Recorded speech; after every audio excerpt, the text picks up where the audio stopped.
Hello students, this is Shivam Poddar, your mathematics teacher. I hope and wish कि आप सब बहुत अच्छे हों। सो प्रीवियस कुछ क्लासेस में हम लोगों ने डिटर्मिनेंट्स पढ़ा, how to find determinants of 1 by 1 matrix, 2 by 2 matrix, 3 by 3 matrix and so on. हम लोगों ने डिटर्मिनेंट्स की कुछ प्रॉपर्टीज़ भी पढ़ी कि डिटर्मिनेंट्स में हम किस किस तरह के चेंजेस कर सकते हैं रोज और कॉलम्स में, जिस और उसका डिटर्मिनेंट पर क्या असर पड़ता है ना। ये सारी बातें हम लोगों ने प्रीवियस क्लासेस में डिस्कस की। आज कुछ नया नहीं पढ़ेंगे। आज की क्लास में सिर्फ और सिर्फ टर्मिनोलॉजी है। हम 2-3 नए टर्म्स के बारे में पढ़ेंगे। माइनर्स, ये को फैक्टर्स लिखा हुआ है, हो सकता है यहाँ स्पॉट पढ़ रहा हो। माइनर्स, को फैक्टर्स एंड को फैक्टर मैट्रिक्स, इन तीनों के बारे में हम ऑलरेडी पढ़ चुके हैं प्रीवियस क्लासेस में, बस हमने नाम नहीं दिया था। आज हम लोग बस उन्हें नेमिंग दे देंगे। इन तीनों टर्मिनोलॉजी के बारे में पढ़ना है कि माइनर्स क्या है, को फैक्टर्स क्या है, को फैक्टर मैट्रिक्स क्या है। ठीक है, बस सिंपल सा, बड़ा सिंपल सा लेक्चर है आज का। I hope you remember how to find a determinant of a given matrix of 3 by 3 order. अगर ये हमारे पास 3 by 3 order मैट्रिक्स है, so how we will find determinant of this matrix? So determinant of A is equals to, I hope you remember this formula. Uh, one more thing.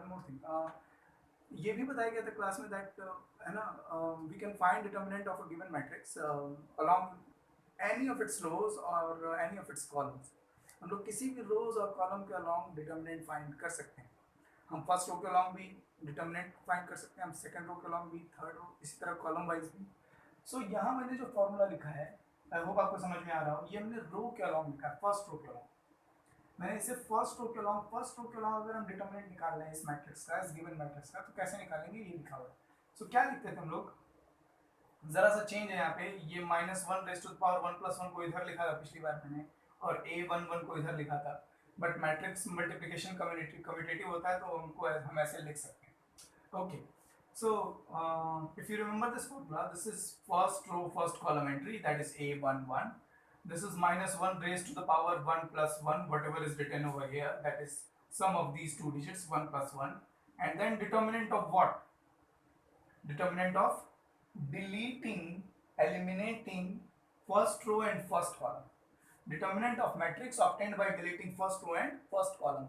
अगर मैं first row को और first column को delete कर दूं तो ये चारों एंट्रीज बचेंगी। इन चारों एंट्रीज से बने मैट्रिक्स का determinant class first row second column entry a12 into -1 raised to the power these sum of these two digits 1 plus 2. Then again into determinant of what? Determinant of matrix obtained by deleting first row and second column elements. अगर हम first row और second column elements को delete कर दें तो a21, a23, a31, a33 बचा है, ये डिटर्मिनेंट। फिर सो ऑन, बिल्कुल इसी तरीके से फर्स्ट रो थर्ड और कॉलम को डिलीट करके जो एंट्रीज बचनी है उनको मैंने वहां पे लिखा है। आई होप आपको ये फॉर्मूला समझ में आ रहा है। अब इसी फॉर्मूले में है ना, ये जो डिटर्मिनेंट आ रहा है, ठीक है, इससे हम कहते हैं माइनर। क्या कहते हैं? माइनर। और आप ये समझेंगे कि ये डिटर्मिनेंट हर एलिमेंट का अलग अलग आएगा। अगर आपसे मैं पूछूं फर्स्ट रो फर्स्ट कॉलम वाले एलिमेंट का माइनर क्या होगा, तो आप कैसे निकालेंगे? फर्स्ट रो और फर्स्ट कॉलम के एलिमेंट्स को डिलीट करके जो बाकी एंट्रीज बची उसका डिटर्मिनेंट लेंगे, वो माइनर होगा। जैसे अगर मैं आपसे पूछूं कि फर्स्ट रो सेकंड कॉलम का माइनर कौन है, तो फर्स्ट रो और सेकंड कॉलम को डिलीट करने के बाद जो बचा उन एंट्रीज के मैट्रिक्स का डिटर्मिनेंट ये बनेगा माइनर। तो माइनर हर एलिमेंट का अलग अलग होता है। ये माइनर किसका? a11 का, तो इसको मैं बुला रहा हूं माइनर ऑफ a11। सिंपल। इसे हमने एक नया नाम दे दिया। मैंने कहा ना कि सिर्फ टर्मिनोलॉजी वाला लेक्चर है। हमने इस टर्म को एक नया नाम दे दिया। We will call this term, this determinant as minor of a11. याद रहे, माइनर डिटर्मिनेंट ही होता है, छोटा वाला डिटर्मिनेंट होता है। ये 3 by 3 मैट्रिक्स है, इसमें इस एलिमेंट का माइनर मतलब ये है ना, ये determinant. Minor is a determinant. Minor अपने आप में एक डिटर्मिनेंट ही होता है, ठीक है, छोटा वाला डिटर्मिनेंट, बस ऐसा समझ लीजिए। 3 by 3 ऑर्डर का है तो ये सारे -2 by 2 के आएंगे। सिंपल है। 4x4 का अगर मैट्रिक्स है हमारे पास तो उसके जो माइनर्स आएंगे हर एलिमेंट के वो सब 3x3 के आएंगे। सिंपल, ये आप करेंगे तो समझ में आने लगेगा, धीरे धीरे समझ में आ गया होगा बात। अगर अभी भी आपको लॉजिक नहीं समझ में आ रहा है तो आप जब क्वेश्चन सॉल्व करेंगे तो और क्लियर हो जाएगा। ओके, सो इस डिटर्मिनेंट को हम, ये जो डिटर्मिनेंट ऑब्टेन हुआ है फर्स्ट रो और फर्स्ट कॉलम को डिलीट करने के बाद, इस डिटर्मिनेंट को माइनर बुलाएंगे। Minor of what? Minor of A11। और इसको रिप्रेजेंट करेंगे, इसको हम रिप्रेजेंट करेंगे ऐसे M11, minor of first row first column, minor of element of first row first column. Okay, written as M11। ठीक है, अब ये जो आपने ये लिखा हुआ है -1 raised to the power 1 + 1 into this, अगर मैं इस पूरे की बात करूं, यहां से इस पूरे टर्म की बात करूं, ठीक है, इस टर्म की बात करूं, यानी कि ये मैं कहूं कि कोफिशिएंट ऑफ A11, ये डिटर्मिनेंट के फॉर्मूले में A11 का जो कोफिशिएंट है, इस कोफिशिएंट को हम कहते हैं कोफैक्टर, कोफैक्टर ऑफ A11, है ना। सिर्फ इस डिटर्मिनेंट की बात करें तो इसको माइनर कहते हैं, और इस डिटर्मिनेंट के साथ अगर ये इसकी साइन को भी आप कंसीडर कर रहे हैं -1 raised to the power 1 + 1, तो इन दोनों को कंबाइन करके हम क्या बुलाते हैं? कोफैक्टर ऑफ A11, और इसको हम रिप्रेजेंट करते हैं C11 से। तो सिंपल है। इसी तरीके से हम क्या बुलाएंगे? Minor of element of first row second column, minor of element of first row second column, 1 2 है ना, और यहां से ये -1 raised to the power, यहाँ से -1 raised to the power, इस पूरे coefficient of A12 first row second column entry का कोफिशिएंट क्या है? इस डिटर्मिनेंट के फॉर्मूले में फर्स्ट रो सेकंड कॉलम के एलिमेंट का कोफिशिएंट क्या है? तो इस कोफिशिएंट को बुलाएंगे कोफैक्टर, कोफैक्टर ऑफ A12। इसको हम रिप्रेजेंट करेंगे C12 से। एनसीईआरटी में कोफैक्टर को कैपिटल A से रिप्रेजेंट किया है, उसमें कोई कंफ्यूजन मत रखिएगा। ये मैं कोफैक्टर को C से लिख देता हूँ, C for cofactor, M for minor, बस इतनी सी बात है। इसे हम कहेंगे minor, minor of 1 3, minor of element of first row and third column. और ये अगर मैं -1 से इसको कंसीडर कर लूं, ठीक है, यहां से -1, ये कोफिशिएंट ऑफ A13, तो इसे मैं कहूंगा cofactor of first row third column, cofactor of element of first row and third column. Quite simple, बड़ा सिंपल। आप चाहें तो स्क्रीनशॉट ले सकते हैं, ठीक है। ये सबसे आसान तरीका होता है माइनर को और कोफैक्टर को समझने का। डेफिनेशन तो मैं भी ये लिख ही दूंगा, ठीक है, डेफिनेशन एग्जाम में पूछी हुई जाती है, बट द पॉइंट इज कि हम किसे माइनर और कोफैक्टर कह रहे हैं। तो इस डिटर्मिनेंट को हम माइनर कह रहे हैं और इस पूरे कोफिशिएंट को हम कोफैक्टर कह रहे हैं। In short, minor is a determinant, minor एक तरह का डिटर्मिनेंट है, और cofactor is a coefficient, coefficient of A11, coefficient of A12 is cofactor of cofactor 12, coefficient of element first row third column is cofactor of element first row third column, ये वाली बात। सो cofactor coefficient है और minor एक तरह का determinant है। बस ये बस यही छोटी सी चीज है, माइनर और कोफैक्टर, बेवजह का कोई हुआ नहीं बनाना है, सिंपल सी टर्मिनोलॉजी है। Okay, if you want just take a screenshot of this. Okay, okay, so यहाँ मैंने डिटर्मिनेंट एक बार फिर से लिखा है, ठीक है। Let me right this. ये डिटर्मिनेंट फॉर्मूला लिखा है मैंने, expanded along expanded along second column, expanded along second column, sorry। सो इससे पहले जो हम लोगों ने डिटर्मिनेंट का फॉर्मूला लिखा था वो हमने फर्स्ट रो के अलोंग एक्सपेंशन किया था। जैसे कि हम लोग पहले भी पढ़ चुके हैं कि we can find determinant of any square matrix by expanding it along any of its rows और एनी ऑफ इट्स कॉलम्स, है ना। तो हमने फर्स्ट रो के अलोंग तो एक्सपेंशन कर ही लिया है। यहाँ जो मैंने फॉर्मूला लिखा है, this is expanded along second column. Second column में देखिए, है ना, ये है, तो फर्स्ट रो सेकंड कॉलम के along -1 raised to the power the sum of these two digits 1 + 2, and then determinant of what? Determinant of matrix obtained by deleting first row and second column। first row और second column को, अगर मैं first row और second column को delete कर दूं तो A21 A23 A31 A33 बचता है एंड सो ऑन, इसी तरीके से आगे भी लिखा गया। So this one will be called as minor of element of first row second column 1 2, और यहाँ से ये जो कोफिशिएंट है, कोफिशिएंट ऑफ A12 यानी कि -1 raise to the power 1 + 2 and determinant of this, ये साइन और ये माइनर मिलकर के कोफैक्टर होता है, cofactor of element first row second column. Simple है ना। इसी तरीके से ये हो गया हमारा माइनर ऑफ 2 2 और ये हो गया हमारा कोफैक्टर ऑफ 2 2। क्वाइट सिंपल है ना, एंड सो ऑन, यहाँ पर भी लिख सकते हैं। सो आई होप अब ये बात कि हम किससे एग्जैक्टली माइनर कह रहे हैं और किससे एग्जैक्टली कोफैक्टर कह रहे हैं, ये फील आना चाहिए, ये आपको समझ में आ गया होगा।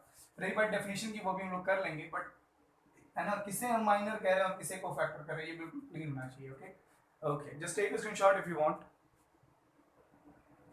Okay, so now we will talk about the definitions. Okay, whatever we have discussed about minors and cofactors, we'll just talk about it mathematically. हम लोग बस ये देखेंगे कि अब mathematically ये है क्या। देखिए मैं फिर कह रहा हूँ, ये सब definitions एग्जाम में नहीं आएंगी, बट है ना, हम किसे माइनर कह रहे हैं ये आपको बस मालूम होना चाहिए। Minors, minor of an element, ठीक है, for example aij means element of ith row and jth column.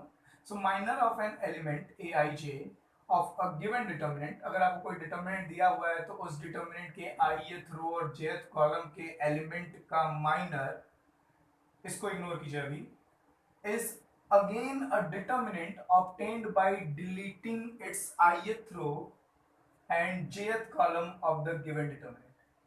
मतलब जो determinant दिया हुआ है उस डिटर्मिनेंट के अगर आपको ith रो और jth कॉलम वाले एलिमेंट का माइनर चाहिए तो आप उस डिटर्मिनेंट के ith रो और jth कॉलम को डिलीट कर दीजिए, जो एलिमेंट्स बचे उन एलिमेंट्स के मैट्रिक्स का डिटर्मिनेंट माइनर हो जाएगा। अभी भी हम लोगों ने देखा भी किसे हम माइनर कह रहे हैं, उसी बात में लिखा हुआ है, ठीक है, एकदम वर्ड बाय वर्ड अगर आप समझेंगे तो आपको एकदम वही जो अभी बताया गया उसी को यहाँ पर लिखा गया है। It's not about big deal. Okay, so minor of an element means, है ना, अगर आपको ith रो और jth कॉलम वाले एलिमेंट का माइनर निकाल रहे हैं आप, ठीक है, तो ith रो और jth कॉलम को डिलीट कर दीजिए डिटर्मिनेंट में से, जो बचा वो डिटर्मिनेंट माइनर है। क्वाइट सिंपल, अलग अलग एलिमेंट का माइनर अलग अलग होगा, ये भी बात साइमल्टेनियसली समझने लायक। Okay, so next definition is about cofactors. ठीक है, व्हाट इज अ कोफैक्टर, अभी अभी हम लोगों ने देखा जब हम माइनर को साइन के साथ कंसीडर करते हैं तो उसे हम कोफैक्टर कहते हैं, या ये हम कहें कि यहाँ लिखा हुआ cofactor of an element aij, ठीक है, डिनोटेड एज cij। जैसे माइनर को mij से रिप्रेजेंट कर रहे हैं, कोफैक्टर को cij से रिप्रेजेंट कर रहे हैं, ठीक है। So cofactor of an element aij denoted as cij is defined as, इसको कैसे डिफाइन कर रहे हैं, cij is equals to minor, है ना, और minor into -1 raise to the power sum of these two digits i plus j। Quite simple. इसको ऐसे भी बहुत सारे राइटर्स डिफाइन करते हैं, जैसे कि मैं पढ़ भी रहा था कि cofactor of an element aij is the coefficient of aij in the formula of determinant, है ना, डिटर्मिनेंट वाले फॉर्मूला में aij का जो कोफिशिएंट है that will be it's cofactor. ऐसे भी आप बता सकते हैं, बट ठीक है, हमने ऐसे मैथमेटिकली डायरेक्ट लिख दिया कि हम, है ना, माइनर में -1 raise to the power i plus j multiply कर देंगे तो वो कोफैक्टर हो जाए, बस। ओके, तो इन दोनों डेफिनेशन को देख करके ये बात क्लियर होती है कि किसी भी डिटर्मिनेंट के हर, है ना, किसी भी डिटर्मिनेंट के हर इंडिविजुअल एलिमेंट का माइनर होता है, जिसे हम mij कह रहे हैं, और माइनर में अगर हम sign -1 raise to the power i plus j से मल्टीप्लाई कर दें तो उसे हम कोफैक्टर कह रहे हैं। तो हर करस्पॉन्डिंग एलिमेंट, हर एलिमेंट के करस्पॉन्डिंग एक माइनर है और हर एलिमेंट के करस्पॉन्डिंग एक कोफैक्टर है। ठीक, इतनी बात क्लियर होनी चाहिए। कोफैक्टर मैट्रिक्स, अब cofactor matrix is obtained by, देखिए आपके पास कोई मैट्रिक्स है, या आपके पास कोई डिटर्मिनेंट है, आप उसके हर एलिमेंट को उसके कोफैक्टर से रिप्लेस कर दीजिए। कोफैक्टर मैट्रिक्स ठीक है, cofactor matrix is obtained by replacing each of its element by it's corresponding cofactors. आपके पास कोई मैट्रिक्स है, डिटर्मिनेंट है, बात एक ही है, डिटर्मिनेंट के करस्पॉन्डिंग एक मैट्रिक्स होगा, मैट्रिक्स के करस्पॉन्डिंग एक डिटर्मिनेंट होगा। आपके पास एक मैट्रिक्स है, उसके हर एंट्री को उसके कोफैक्टर से रिप्लेस कर दीजिए। हर एंट्री का एक कोफैक्टर होता है, तो उस एंट्री को हटा करके उसका कोफैक्टर लिख दीजिए वहां पे, तब जो मैट्रिक्स बन करके आएगा उसे हम कोफैक्टर का मैट्रिक्स कहेंगे। एलिमेंट्स का मैट्रिक्स नहीं, एलिमेंट्स की जगह जब उनके कोफैक्टर रख देंगे तो उसे हम कोफैक्टर मैट्रिक्स कहेंगे। आई होप आपको ये तीनों डेफिनेशन समझ में आई हो। हम लोग अभी एक क्वेश्चन सॉल्व करेंगे, एक क्वेश्चन लगा दे रहा हूं मैं जिसपे आपको एग्जैक्टली समझ में आ जाए माइनर किसे कह रहे हैं, कोफैक्टर किसे कह रहे हैं, कोफैक्टर मैट्रिक्स क्या है। जस्ट टेक अ स्क्रीनशॉट, ये आपकी नोटबुक पर होना चाहिए। ओके, अगर आप नोट्स बना रहे हैं तो ये नोटबुक पर होना चाहिए। Just take a screenshot. Okay, so we have a question now. Find minors and cofactors of all the elements of this determinant. इस डिटर्मिनेंट के हर एलिमेंट का, है ना, हर एलिमेंट का हमें माइनर और कोफैक्टर निकालना है। As you know that every element, each element has its own minor and cofactor. Okay, so what will we do now? Okay, so first row, first elements, first row, first column elements minor. So we'll write it like as M11. इसका क्या मतलब हुआ? It means that minor of the element of first row and first column, okay, is equals to, बताइए कैसे minor निकालते थे? First row और first column को डिलीट कर देंगे, क्या बचा? 5 6 8 9। और बड़ा सिंपल है, इस ये डिटर्मिनेंट कितना होता है? 2/2 का डिटर्मिनेंट निकालना आता है। 9 5 जा 45 माइनस 8 6 जा 48, ये आ गया आपका -3। ठीक है, तो मैं इसको इन शॉर्ट यही -3 लिख दे रहा हूं। एंड फटाफट से M11 मिल गया। अब इसका कोफैक्टर लिख लेते हैं C11, है ना, cofactor of the element of first row and first column. Minor में किससे? -1 raise to the power 1 + 1, 1 + 1 into -3, minor में मल्टीप्लाई कर देते हैं, तो ये आ गया। आप देखिए -1 का स्क्वायर करने पर ये क्या आ जाएगा? प्लस, तो ये आ गया हमारा, है ना, ये आ गया हमारा -3।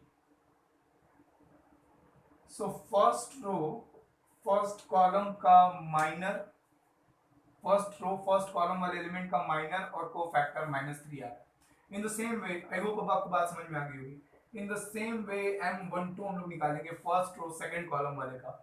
So first row second column delete करने के बाद हमारे पास बचेगा 2 3 8 9, first row second column delete करने के बाद, और ये हो जाएगा हमारा 9 2 जा 18, 8 3 जा 21, 18 - 21 विल बी -3 एंड C12, है ना, इसमें, है ना, माइनर में मल्टीप्लाई करने पड़ेगा। -1 raise to the power 1 + 2 into -3, और ये आ जाएगा हमारा +3। Now we'll talk about 1 3। Okay, 1 3 means first row और थर्ड कॉलम को हम डिलीट कर देंगे, तो बचेगा हमारे पास 2 5 3 6, 6 2 जा 12 -15, 12 - 15 करने पर फिर -3 आएगा, और ये हो गया हमारा first row third column. -1 raise to the power 1 + 3 into -3, ये हो जाएगा +3। I'm sorry, -3, sorry, this will be -3. Okay, okay, so first row first column, first row second column, first row third column. Now we talk about second row first column. So second row first column वाले element का minor क्या होगा? Second row और first column को delete कर दीजिए। 4 7 6 9 बचेगा, 4 7 6 9, and this determinant will 9 4 जा 36, 7 4 जा 7 6 जा 42, so 36 minus 42, it will be -6, and C21 will be -1 raised to the power 2 plus 1 into -6, and this will be +6. Similarly, we can find M22, ठीक है, और M22 अगर हम निकालेंगे तो हमें सेकेंड रो और सेकेंड कॉलम डिलीट करना पड़ेगा। So we'll get 1739 is equals to तो ये 9 1 जा 9, 7 3 जा 21, और 9 में से जब हम लोग ओके, सो 9 1 जा 9, 7 3 जा 21, 9 में से जब हम 21 माइनस करेंगे this will be -12, and when we talk about C22 this will be -1 raised to the power 2 plus 2 into -12, और ये आपका आ जाएगा, ये प्लस हो जाएगा, ये आपका आएगा -12। ओके, सो आई होप आपको इतनी बात समझ में आ गई हो। Just take a screenshot of this. So मैं यहाँ कुछ लिख ले रहा हूँ, मैं अपने नॉलेज के लिए। -3 आया है, 3 आया है, -3 आया है, देन आया हमारा 6 -12। ओके, सो आई होप आपने ये स्क्रीनशॉट ले लिया हो। Okay, will talk about now M23। Okay, M23।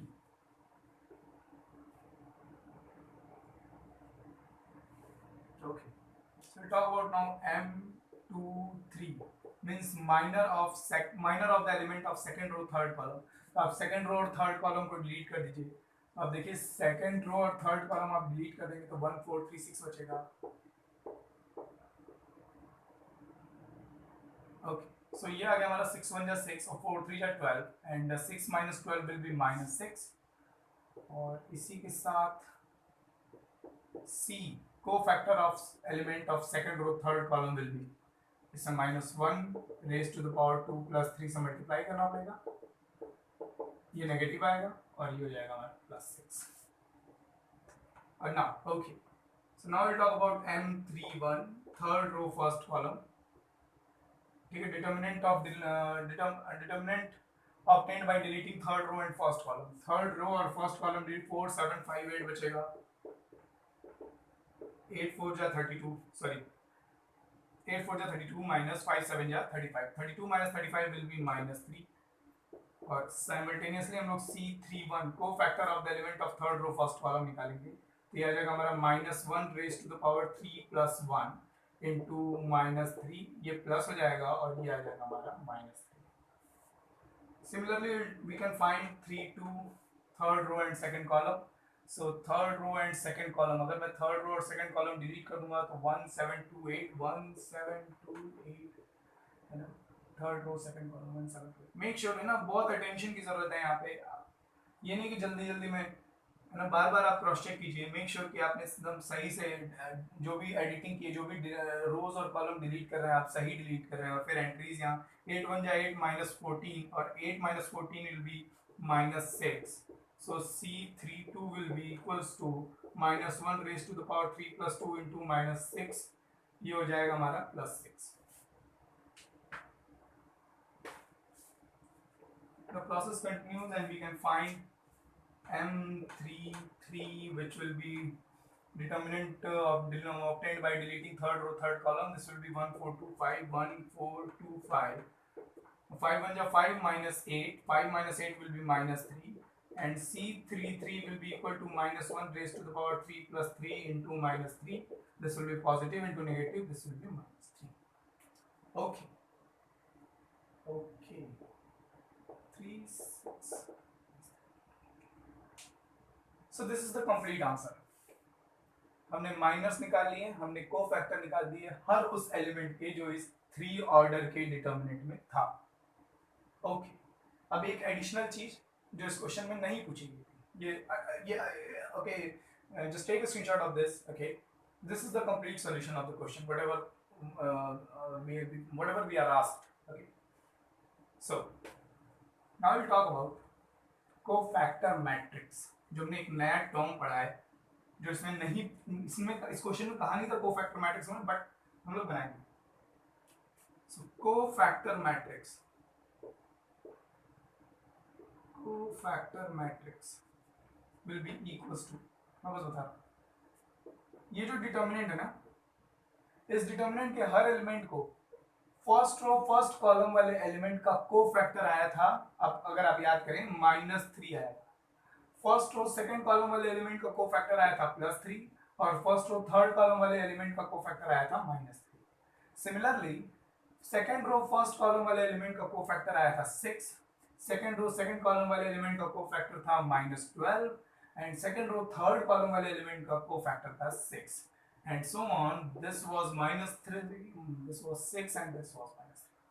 तो हमने क्या किया है, हमने इस ये डिटर्मिनेंट जिस मैट्रिक्स का था उस मैट्रिक्स के हर एलिमेंट को उसके कोफैक्टर से रिप्लेस कर दिया.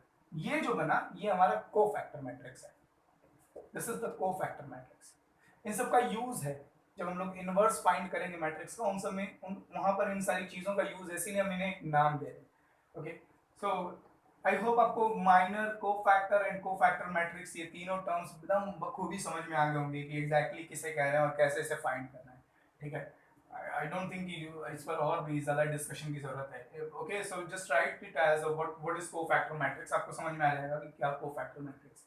Okay, so now we'll talk about some remarks here. Okay, so these are some remarks on whatever we have studied there. So पहला रिमार्क देखिए, we can talk about minor or cofactor of an element of a determinant. किसी determinant के किसी element के minor या cofactor की बात हम तभी कर सकते हैं, we can talk about only when, सिर्फ तभी कर सकते हैं when its order means order of determinant, when its order is greater than or equal to 2. मतलब अगर डिटर्मिनेंट का ऑर्डर 2 या 2 से ज्यादा है तभी माइनर या कोफैक्टर का कॉन्सेप्ट है. आप खुद सोचिए, अगर हमारे पास 1/1 का मैट्रिक्स है या 1/1 का डिटर्मिनेंट है ये, तो इसमें माइनर की कोई बात ही नहीं है क्योंकि इसमें एक ही रो और एक ही कॉलम है. अगर हम उसको डिलीट कर देंगे तो बचेगा क्या? So we can also say that minor or cofactor of some of element of a determinant of order 1 or less than 2 is not defined. हम ऐसे भी कह सकते हैं कि 2 से कम ऑर्डर के डिटर्मिनेंट के केस में उनके एलिमेंट्स के माइनर या कोफैक्टर्स की बात हम नहीं कर रहे हैं. ठीक है, वो डिफाइंड नहीं. तो यही बात वहां पर लिखी हुई थी जिसे मैंने कहा था कि अभी इसे इग्नोर कीजिए. से वहां डेफिनेशन लिखना जरूरी था. तो डिटर्मिनेंट का ऑर्डर 2 या 2 से ज्यादा होना चाहिए तभी हम उसके किसी एलिमेंट के माइनर या कोफैक्टर की बात कर सकते हैं. ओके, सेकंड रिमार्क इज, अभी अभी हम लोगों ने थर्ड ऑर्डर के किसी मैट्रिक्स का डिटर्मिनेंट निकालना सीखा है. प्रीवियस लेक्चर्स में हम लोगों ने किया. ये थर्ड ऑर्डर है, ये मैट्रिक्स है third, a matrix of third order, square matrix है ये, a square matrix of third order, ये उसका determinant. So determinant of a square matrix of order 3 is equals to, first row के along लिखा है मैंने, फर्स्ट रो के along a11 -1 rest the same formula is there जो हम लोगों ने इनिशियली भी लिखा था. अब जो हम लोग माइनर और कोफैक्टर पढ़ चुके हैं ना, अब हम लोग इस फॉर्मूले को लिख सकते हैं. ऐसे मैं लिख सकता हूँ, देखिए, determinant of a3 is equals to, it's quite simple, a11, ये इन दोनों को मिला के क्या कहेंगे, कोफैक्टर ऑफ 11 प्लस a12, इन दोनों को मिला के हम क्या कहेंगे, कोफैक्टर ऑफ 12 प्लस a13, इन दोनों को मिला के मैं क्या कहूंगा, cofactor of first row third elements. अब देखिए, अब ये फॉर्मूला थोड़ा सिंपल दिखाई दे रहा है लेकिन ये अपने आप में एक बहुत बड़ा टर्म है, ये अपने आप में एक बहुत बड़ा टर्म है ना. तो यही वाली बात है, ये बस टर्मिनोलॉजी है कि हम इसको क्या बुला रहे हैं, इसको माइनर बुला रहे थे और इन दोनों को कंबाइन करके हम कोफैक्टर बुला रहे हैं. किसका, a11 का. सिंपल. थर्ड प्रॉपर्टी है, थर्ड रिमार्क, ये बहुत इंपॉर्टेंट है. ठीक है, ये आपके ऑब्जेक्टिव में बहुत हेल्प करेगा. सो ये क्या लिखा हुआ है, the sum of product, sum करना है प्रोडक्ट्स का. किसके प्रोडक्ट्स का, एलिमेंट्स का, elements of a particular row और column with the corresponding cofactors of another row और कॉलम. मतलब किसी मैट्रिक्स, किसी डिटर्मिनेंट के किसी रो के एलिमेंट्स का, जैसे ये a11 a12 a13, ये रो फर्स्ट रो के एलिमेंट्स हैं, किसी रो के एलिमेंट्स का प्रोडक्ट करना है with the corresponding cofactor, corresponding cofactors के साथ, किसके, ऑफ अनदर रो, किसी दूसरे. यहां पर फर्स्ट रो वाले एलिमेंट का, फर्स्ट रो फर्स्ट कॉलम वाले एलिमेंट का फर्स्ट रो फर्स्ट कॉलम वाले एलिमेंट के साथ ही कोफैक्ट, फिर से सुनिए, यहाँ फर्स्ट रो फर्स्ट कॉलम वाले एलिमेंट का प्रोडक्ट किया गया है फर्स्ट रो फर्स्ट कॉलम वाले एलिमेंट के कोफैक्टर से. अब क्या करना है, फर्स्ट रो फर्स्ट कॉलम वाले एलिमेंट का प्रोडक्ट करना है, फर्स्ट रो को छोड़ दीजिए, सेकंड रो फर्स्ट कॉलम वाले एलिमेंट से.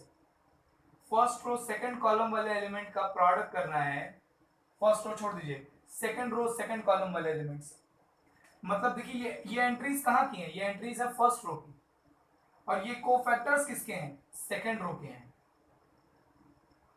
तो अगर मैं एलिमेंट्स का प्रोडक्ट ले रहा हूं कोफैक्टर्स से, लेकिन वो कोफैक्टर उसकी रो के नहीं होने चाहिए, ये फर्स्ट रो का नहीं है, ये सेकंड रो वाले का है। यहां देखिए फर्स्ट रो वाले का 1 1 लिखा हुआ है यहाँ पे, ये फर्स्ट रो फर्स्ट कॉलम वाला कोफैक्टर है। अगर मैं एलिमेंट्स का उसके करस्पॉन्डिंग कोफैक्टर से मल्टीप्लाई ना करूं, बल्कि उस रो को छोड़ करके किसी दूसरे रो के कोफैक्टर से मल्टीप्लाई करूं, अगर मैं A12 का फर्स्ट रो वाले कोफैक्टर से नहीं बल्कि सेकंड रो वाले कोफैक्टर से मल्टीप्लाई करूं, फर्स्ट रो थर्ड कॉलम वाले एंट्री का फर्स्ट रो थर्ड कॉलम वाले कोफैक्टर से नहीं बल्कि सेकंड रो थर्ड कॉलम वाले फैक्टर से कोफैक्टर से मल्टीप्लाई करूं, तो इन प्रोडक्ट्स का सम 0 आएगा। आप किसी भी क्वेश्चन में जो अभी हम लोग एग्जांपल लगा रहे थे, आप उसमें इसको ट्राई करके देखिएगा। हम लोगों ने A11 है ना, हम लोगों ने माइनर्स भी निकाल रखे, कोफैक्टर्स भी निकाल रखे, सब निकाल रखा था, उसमें बस ये वैल्यूज पुट करके आप देखिए। सिमिलरली अगर मैं फर्स्ट रो फर्स्ट कॉलम वाले एलिमेंट का प्रोडक्ट लेता हूं, अगर मैं फर्स्ट रो फर्स्ट कॉलम वाले एलिमेंट का प्रोडक्ट लेता हूं फर्स्ट रो और सेकंड रो को छोड़ करके, यहां देखिए थर्ड रो वाले एलिमेंट के कोफैक्टर से, फर्स्ट रो वाले एलिमेंट का थर्ड रो वाले से, फर्स्ट रो सेकंड कॉलम वाले एलिमेंट का थर्ड रो सेकंड कॉलम वाले एलिमेंट के कोफैक्टर से, फर्स्ट रो थर्ड कॉलम वाले एलिमेंट का थर्ड रो थर्ड कॉलम वाले एलिमेंट के कोफैक्टर से, अगर मैं इनको इन प्रोडक्ट्स का सम ले रहा हूं तो ये भी 0 आएगा। So this is very important, sum of product of elements का प्रोडक्ट करना है कोफैक्टर से। बस ये ध्यान रखना है कि जिस रो के एलिमेंट चूज किए हैं उस रो को छोड़ करके दूसरी या तीसरी बाकी किसी रो के कोफैक्टर से आपको मल्टीप्लाई करना है। Okay, just take a screenshot of this. I hope you all are done.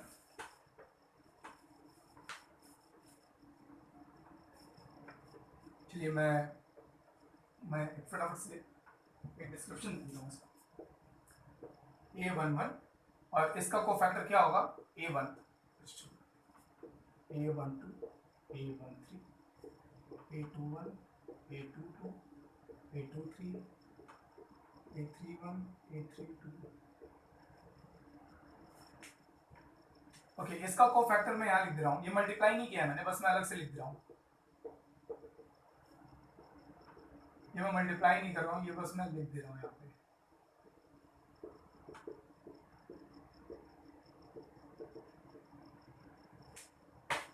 अब समझ में आ जाएगा, अगर आपको अभी यहाँ पे नहीं समझ में आया। अगर आपको ये बात समझ में आ गई थी तो आप लेक्चर एग्जिट कर सकते हैं।